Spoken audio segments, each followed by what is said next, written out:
On a Thursday night in the NBA, the Milwaukee Bucks in Indiana to take on the Pacers.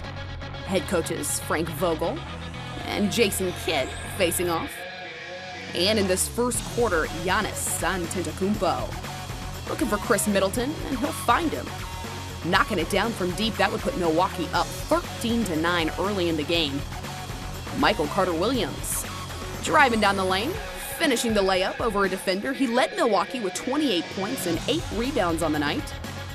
And later in the first, Middleton, this time driving middle and getting that one to fall. An 18-point night for Middleton. Milwaukee would lead 31-19 at that point, but then the Pacers bench began making a difference. That's Rodney Stuckey getting all the way to the basket, this time with Luis Scola with the putback of his own miss there. And Paul George, happy with what he sees there on the bench. That would cut the deficit to just 3 at that point. Here's Stuckey swinging the ball. It would land in George Hill's hands. He'd knock it down from deep. He led Indiana starters with 17 points on the night. That would put the Pacers up by 1. There's MCW again driving, dropping it to Zaza Pachulia this time. Milwaukee would lead by 2 at the half.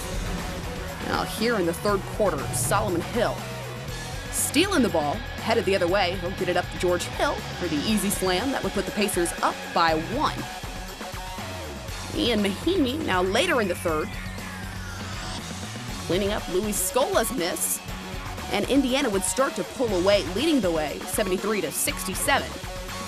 Now here's Michael Carter-Williams yet again driving, spinning, and knocking down the floater. That would cut the deficit to just 2.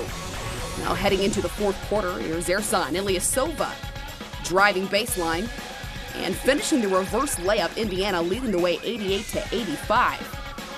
Stuckey this time with the hard drive and the layup. Indiana leading the way 94-89. Ilyasova now on the other end, getting the jumper to fall.